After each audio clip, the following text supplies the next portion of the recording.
Okay, so I'm just going to read this from a Facebook group called Truthers. This was on May 12, 2017 at 10:54 p.m. I guess US time. Obviously the name of the person is censored because of privacy stuff. So I was in the army from 1997 to 2000. This is a military, foreign military.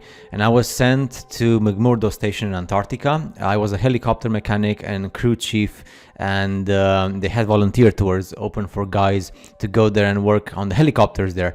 When they asked for volunteers, a bunch of us applied, but only me and one other guy got accepted. The application process had a bunch of questionnaires that we had to fill out, and we had to sit for a bunch of one-on-one interviews. It was mostly just a bunch of questions about what our interests and beliefs were. Imagine you have a scientific interview about your beliefs and interests to go to Antarctica. I was sent to McMurdo Research Station in August of 1998. When we weren't busy de-icing the aircraft and working on them, we had time to hang out with the scientists at the research station. The military unit attached to McMurdo was small, and we didn't have our own separate facilities. We didn't have a PX or a media center. There was no chapel or chaplain, and we didn't have our own separate mail. We didn't have our own separate mailroom. We just had to share the same facilities with the scientists and researchers. So over time, I got to be friends with a few of them, says this military man. And they had two different kinds of ice that they worked on and studied. One kind of ice was the normal kind that we've all seen. They took cores of it out of boreholes in the ground, and just like normal ice, it was mostly clear or sometimes white, and it would melt into liquid water if it got warm. The whole area of Antarctica is covered in this kind of ice, but that wasn't their main kind of ice. The only time, this is very interesting, the only time, says the military man, I ever saw them actually studying normal ice was when the film crew from National Geographic came by. So because a film crew came by officially to make a documentary about Antarctica, they showed the film crew how they're studying normal ice. But the rest of the time, says the military man, which was most of the time, so 99% of the time, the scientists were studying something they called sky ice. This stuff was totally different. We were never allowed to go into the laboratory areas of the station because the labs had to be kept super clean, and they said it would mess up their work if they risked letting too many people in the lab.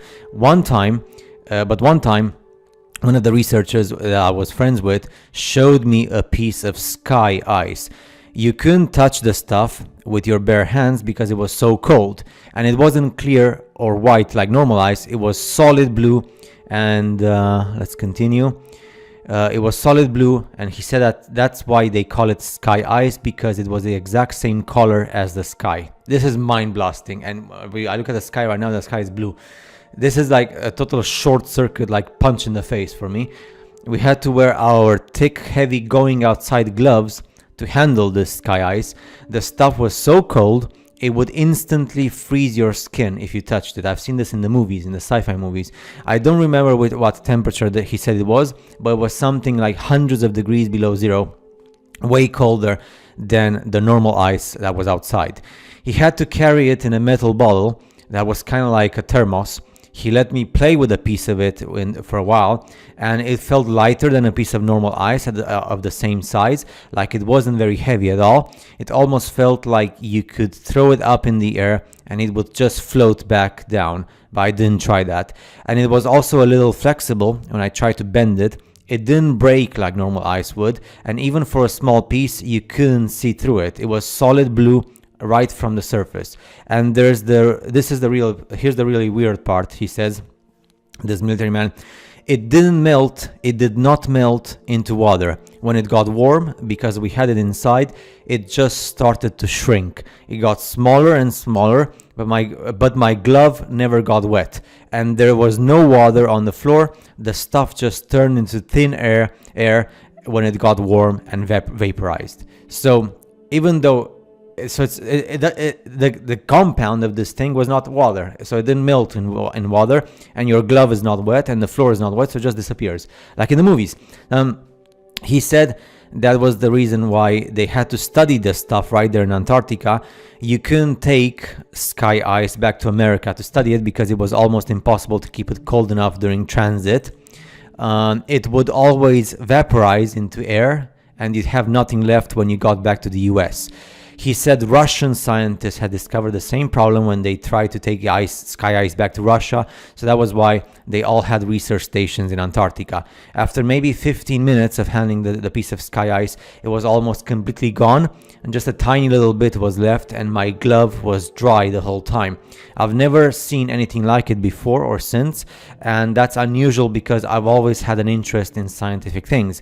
I think that's even why I got selected to go to Antarctica, because a big part of the interview was about science and what I believed about things. So I really thought it was cool to see something I'd never heard of before.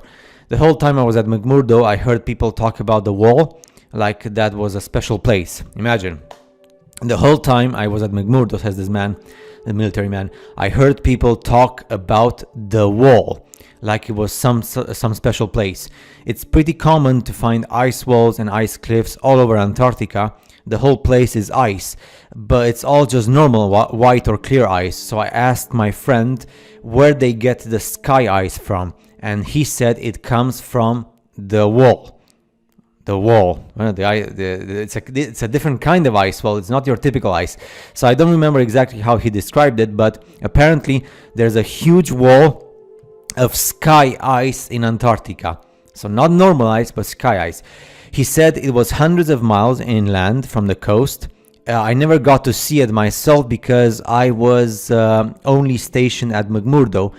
I didn't get to go out on expeditions, and he said it was the biggest natural structure in the world. I wonder if it's actually natural or artificially created by the gods. So he said that in the 1960s, the US Army had a plan to bore a tunnel into the wall, but they didn't have a boring machine that could handle super cold temperatures. So they had a whole testing project in Greenland, which is close to the central part of this crater, or part of the crater, where they developed ice tunnels and invented new boring machines that could operate in super cold temperatures. Like they did this whole big thing in Greenland just for practice. I'm not an expert, he says, on that, but that's just what he told me. And then once they had the new boring machine figured out, they brought it to the wall in Antarctica, and he said that the machine bored the tunnel, I don't remember exactly, like 5 or 10 miles into the wall, but that they never broke through the other side of the wall, and that they still don't know how thick, it says thick, but it's actually thick, the wall is even to this day. And I'm probably not remembering this part correctly, but I think he said that at first the floor of the tunnel was solid rock, but after a mile or two in, the floor was sky ice. Like it was sky ice underneath after a certain point, or something like that. And apparently, the wall slowly builds itself back up. Imagine, so this sky ice regenerates after you cut it, because after a year or so, the tunnel had shrunk smaller all by itself. They had to leave the boring machine inside the wall because the tunnel shrunk too small to get it back out. And after a few decades, the tunnel was completely gone. Like the part of the wall was solid again. And he said that now the scientists were trying to use technology to figure out how thick the wall is. He said something about putting earthquake sensors all along the wall, and that somehow you could measure the signal from an earthquake to see how thick the wall is. That's a typo there, thick thing. But he kind of lost me on that part. I never really thought about any of that after I left, says the military man. So he left the army in 2000. It was really weird stuff, but I didn't think it was a big deal at the time. But then a few weeks ago, I saw a map of the wall in Antarctica. So when he says a few weeks ago, it's 2017. A few weeks ago, I saw a map of the wall in Antarctica, except the map was all flat and crazy looking, and it showed the wall going all the way up over the whole Earth. So since then, I've been trying to learn more about the sky ice that I saw and the wall that I heard about, but I can't find anything at all. This is so freaking amazing. So now I'm really wondering if there could be a connection here, and that's how I found this group, Truthers. I'm not really sure because I've searched for Truthers on Facebook, but there's like a bunch of them, so I'm not sure which one it is. So I hope that maybe some part of my experience will help someone figure something out.